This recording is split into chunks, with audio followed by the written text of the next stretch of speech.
given by Brent Robertson and Evan Schneider, and they're going to tell us about resolving realistic galactic outflows.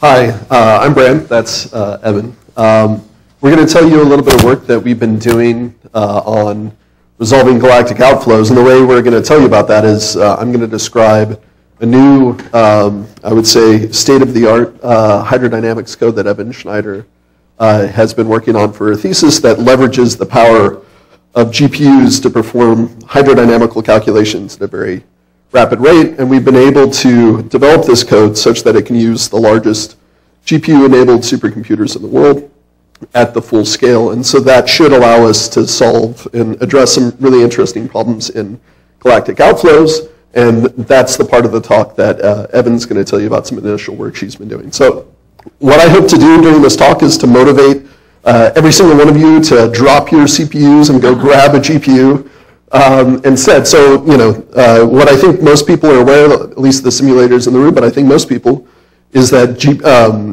computational architectures are changing very quickly. So the largest supercomputers in the world, the most powerful ones, many of them now, most of their computational power is not on the CPU, but instead they either use a GPU or some kind of other coprocessor to accelerate calculations. And the power that they get out of this is by abandoning the serial approach to doing computations, where you just start, do a loop, executing n calculations and then n. Instead, you try to do all n calculations at the same time. GPUs take this to an extreme. So on a CPU, you might have multiple cores. You could parallelize across those handfuls of cores.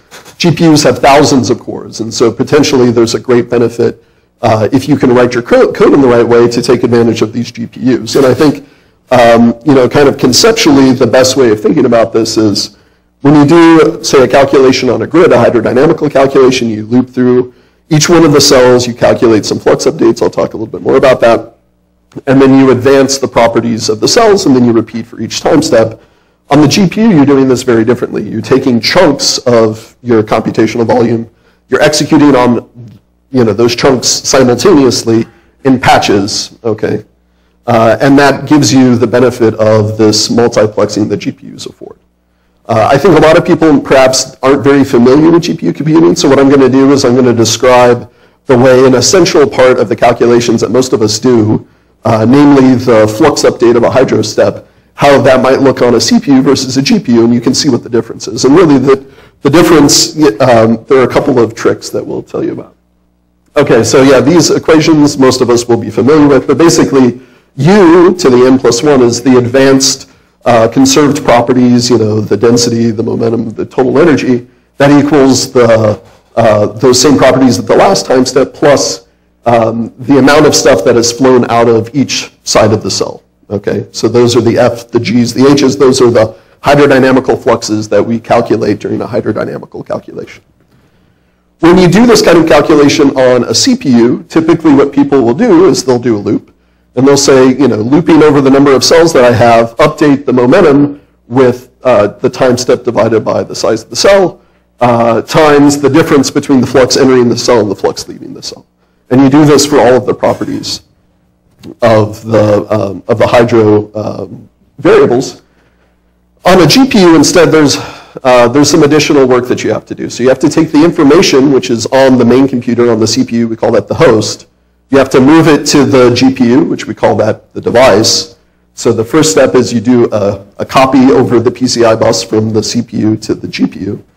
Then you execute what's called a kernel. Okay, and I'll show you what that is, but that's where the heavy lifting is done. That's the actual computational function of this calculation. And then you move the stuff back. That's the last step here. So you copy the stuff back from the GPU to the CPU.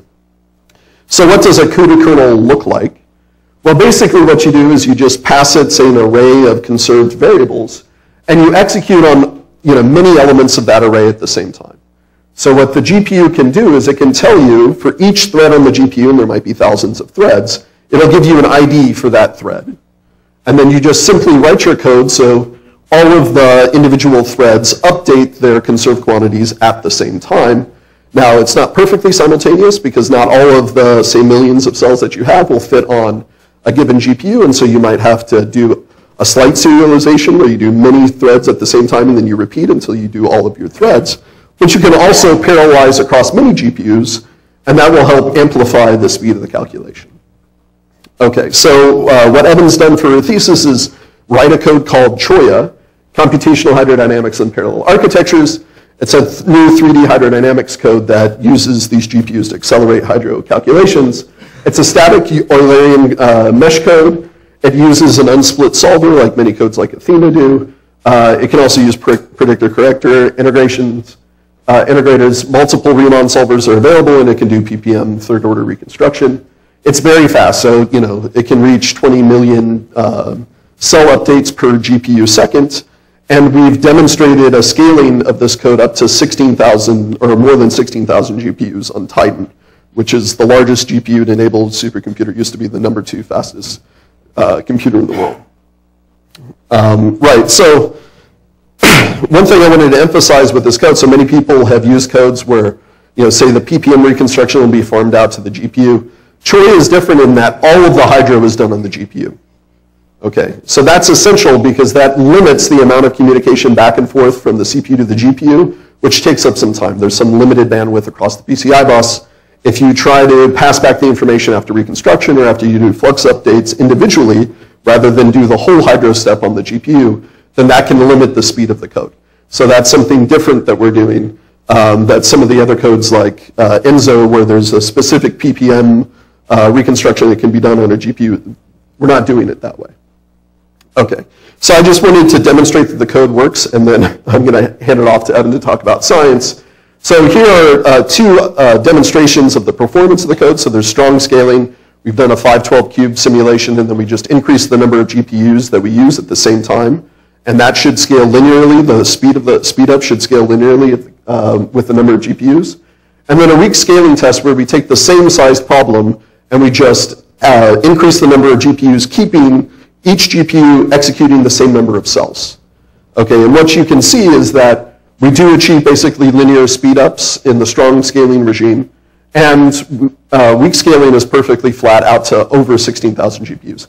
And I think that last calculation, which is about an 8192 cubed calculation of an advection, or a propagation of a sound wave, I think I'm going to claim is the largest astrophysical hydro calculation ever done.